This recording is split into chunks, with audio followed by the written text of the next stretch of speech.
पुण्यश्लोक अहिल्यादेवी होळकर महिला स्टार्टअप योजना ही महाराष्ट्र शासनाच्या कौशल्य, रोजगार आणि उद्योजकता नाविन्यता विभागामार्फत सुरू केलेली अत्यंत महत्त्वाची योजना आहे. महिलांना केवळ नोकरी शोधणाऱ्या न ठेवता नोकरी देणाऱ्या उद्योजक बनवणे हा योजनेचा मुख्य उद्देश आहे. या योजनेची महत्त्वाचे वैशिष्ट्य काय आहे तर या योजनेअंतर्गत महिलांच्या स्टार्टअप जे काही त्यांनी चालू केलं आहे त्याला थेट आर्थिक मदत करणं बघा, म्हणजे अनुदान दिलं जातं. यानुसार ही योजना विभागली आहे. सुरुवातीच्या टप्प्यामध्ये जवळपास 1 ते 1.5 लाख रुपये या ठिकाणी आर्थिक मदत म्हणजे 1 ते 5 लाख रुपयापर्यंत दिली जाते. त्यानंतर वाढत्या टप्प्यानुसार 5 ते 10 लाख रुपयापर्यंत ही मदत या ठिकाणी वाढवली जाते. बाजारपेठ उपलब्धता व स्केलअप म्हणजे ज्यानुसार या ठिकाणी 25 लाखापर्यंतसुद्धा ही मदत वाढवली जाते. पुढं बघा, पात्रता निकष काय आहे.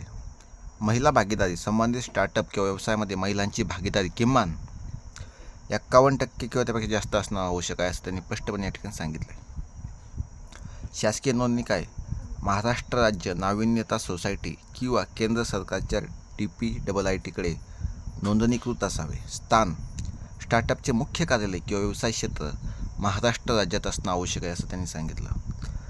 अर्जदार महिला उद्योजकाची वय किमान 18 वर्ष पूर्ण असावं. आर्थिक मदतीव्यतिरिक्त इतर फायदे काय आहेत, केवळ पैशांची मदतच नाही तर महिला उद्योजकांना सक्षम करण्यासाठी सरकारी आणि इतर सोयीसुविधासुद्धा या ठिकाणी पुरवणं महत्त्वाचं आहे. मार्गदर्शन, अनुभवी उद्योजक आणि तज्ज्ञांकडून व्यवसायाची व्यवस्थापन, मार्केटिंग आणि ब्रँडिंगचे मोफत मार्गदर्शन दिले जाते. त्यानंतर इक्युबेशन सपोर्ट, शासनाच्या इक्युबेशन सेंटर्समध्ये जागा, इंटरनेट लॅब यासारख्या पायाभूत सुविधासुद्धा या ठिकाणी मिळण्याची संधी असते. गुंतवणूकदाराशी डायरेक्ट भेट, जे काही महिला उद्योजकांना त्यांचे बिझनेस मॉडेल मोठ्या गुंतवणूकदारांसमोर मांडण्यासाठी विशेष प्लॅटफॉर्म मिळवून दिला जातो.